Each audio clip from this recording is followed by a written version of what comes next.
Oi galera, tudo bem com vocês? Na nossa aula de ciências, hoje nós continuaremos estudando sobre os vertebrados. Hoje nós estudaremos da página 115 à página 126 e faremos atividades na página 132. Vamos para a nossa aula? Então vamos lá. Répteis. Os répteis são animais que podem viver em diversos locais. Eles ocupam ambientes terrestres e aquáticos de água doce e salgada. Sua alimentação é bastante variável, pois podem ser carnívoros, herbívoros e onívoros. Os répteis têm a pele grossa, seca, com escamas ou placas de queratina, que é uma substância produzida pela pele e que impede a passagem de água.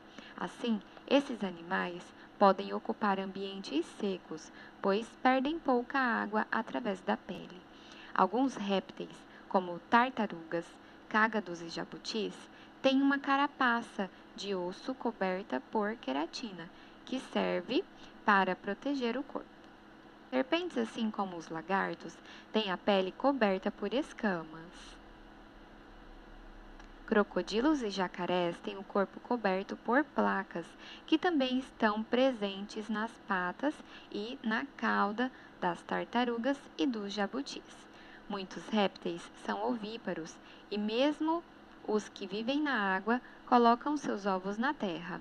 Os ovos têm uma casca dura para proteger os filhotes em desenvolvimento.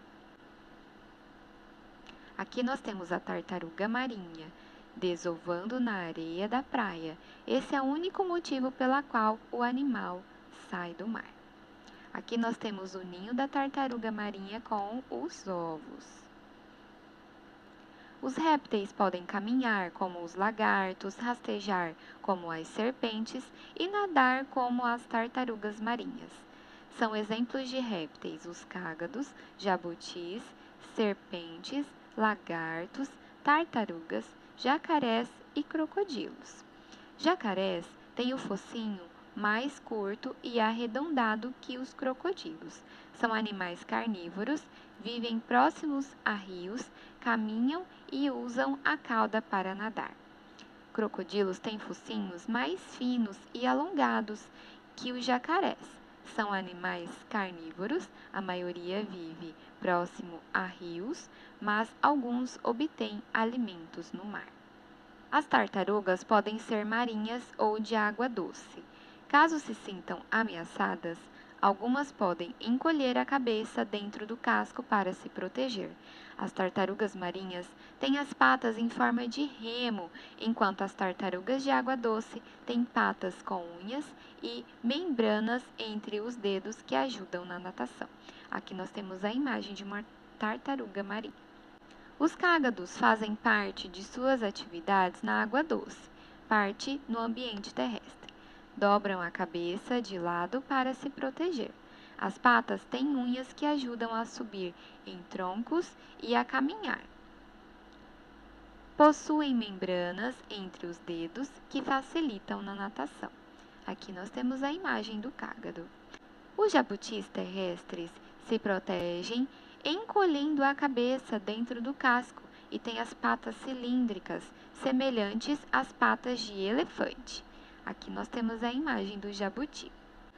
As serpentes, como as jiboias, são animais carnívoros sem patas, que se locomovem rastejando. Os lagartos, como o teiu, são animais terrestres e onívoros. Você sabia? As lagartixas são répteis que têm a capacidade de soltar a cauda quando se sentem ameaçadas. Elas podem provocar a ruptura da cauda, que se desprende e continua a se movimentar por um tempo para distrair o predador, enquanto fogem. Trata-se, assim, de uma estratégia de defesa. Depois de um tempo, a cauda volta a crescer. Aqui nós temos o exemplo de um gato que capturou uma lagartixa. E aí a lagartixa soltou a cauda, enquanto isso ela fugiu e o gato ficou distraído com a cauda ainda se mexendo, né? A perda da cauda é uma estratégia de defesa das lagartixas. aplicando a ciência. Tratamento de acidentes com serpentes peçonhentas. As serpentes são répteis carnívoros, portanto, se alimentam de outros animais, como roedores e sapos. Algumas delas, quando mordem a presa, injetam uma toxina que, entre outros efeitos, paralisa essa presa, facilitando a ingestão. Os seres humanos não fazem parte da dieta das serpentes. Assim, as picadas são acidentais e ocorrem apenas quando esses animais se sentem ameaçados. A picada de algumas serpentes pode causar problemas graves nos seres humanos, levando-os a necessitar de atendimento médico. A seguir, veja alguns exemplos de serpentes que podem causar acidentes graves. Aqui nós temos a jararaca, a cascavel e a coral. O único tratamento médico eficaz contra a picada dessas serpentes é a aplicação de soro antiofídico, que é uma substância que combate o veneno desses animais. Acompanhe na imagem a seguir como esses soros são produzidos. Então, aqui nós temos, olha, o veneno é extraído das serpentes e em pequenas doses de veneno são injetadas em um cavalo. O corpo do cavalo produz compostos contra o veneno que ficam no sangue.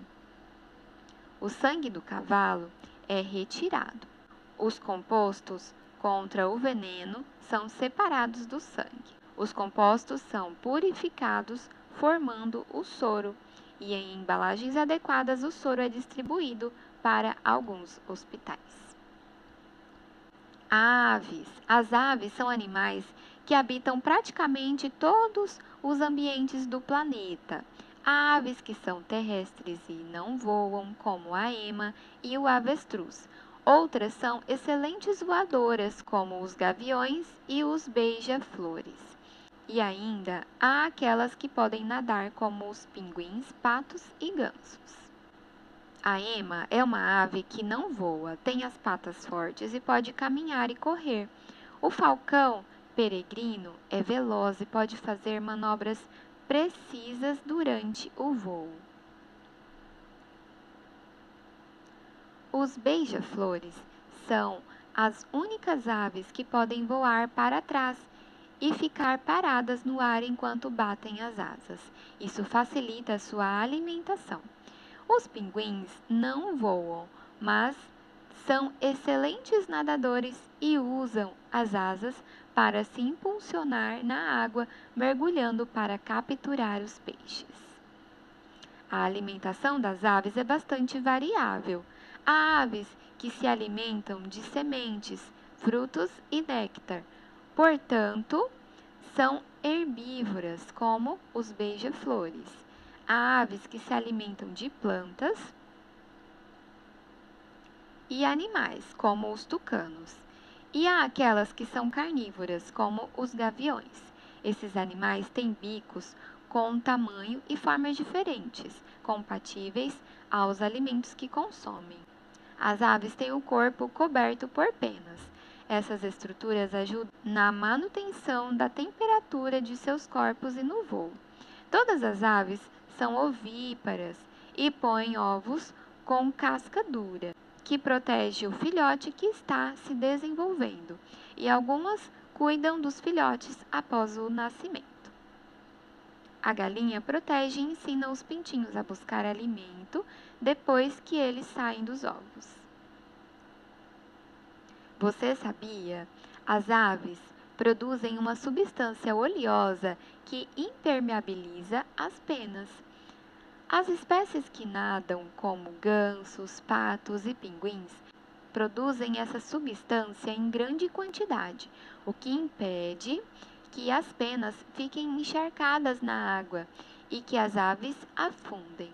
A substância é produzida próxima à cauda e a ave a espalha nas penas com o bico.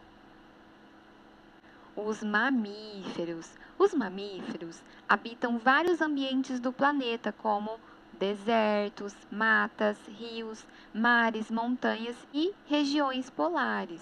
podem se locomover caminhando ou correndo, como as onças e os veados, saltando como lebres e cangurus, nadando como golfinhos e baleias, e voando como os morcegos. Os veados são animais terrestres que correm para fugir de predadores.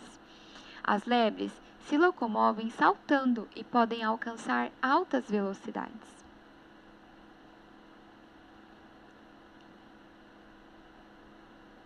Os golfinhos são animais marinhos com nadadeiras que ajudam na locomoção.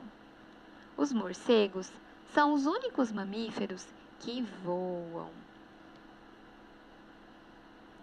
A alimentação dos mamíferos é variada.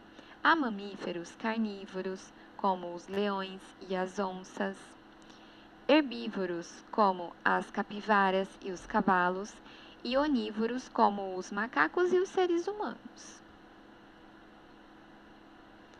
A pele da maioria dos mamíferos é recoberta por pelos, que, como as penas das aves, ajudam na manutenção da temperatura do corpo. A maioria dos mamíferos, os filhotes, nascem da barriga da fêmea, ou seja, são vivíparos. Após o nascimento, as fêmeas produzem leite para alimentá-los. Nos primeiros 6 meses de vida, os bebês humanos podem ser alimentados apenas com o leite materno. Você sabia? Em alguns mamíferos, como os cangurus e os gambás, os filhotes nascem antes de estarem completamente desenvolvidos. Eles terminam o desenvolvimento dentro de uma bolsa chamada marsúpio, que as fêmeas têm na barriga. Dentro do marsúpio, os filhotes ficam protegidos e se alimentam de leite até completarem seu desenvolvimento. À esquerda, um canguru com seu filhote no marsúpio. À direita, a fêmea de um gambá carregando seus filhotes nas costas após saírem do marsúpio. Quer saber mais? Livros: A Vida dos Tubarões e das Arraias. O livro conta como é o corpo dos tubarões e das raias, como eles vivem, do que se alimentam e por que são diferentes de outros peixes, como a tainha e o bagre. Um por todos, todos por um. A vida em grupo dos mamíferos. O livro mostra como alguns mamíferos vivem em grupos e quais as vantagens de se viver assim. Também trata da importância de se preservar a biodiversidade. E uma indicação de filme, Procurando Dory. O filme conta a história de Dory, um peixe com problemas de memória que embarca em uma aventura pelo oceano em busca de sua família. Pelo caminho, ela encontra diversos animais, como baleias, polvos e seres humanos. Agora nós vamos para as atividades na página 132. Mãos à obra. Número 1. Observe os animais a seguir.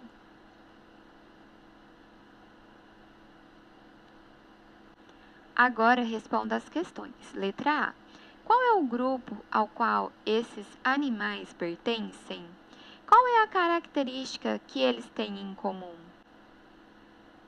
Letra B. Siga as instruções. Circule o animal que tem penas e bico. Faça um X no animal que passa por metamorfose. Faça uma seta apontando o réptil. Escreva a palavra mamífero embaixo do animal com pelos. Contorne o corpo do peixe.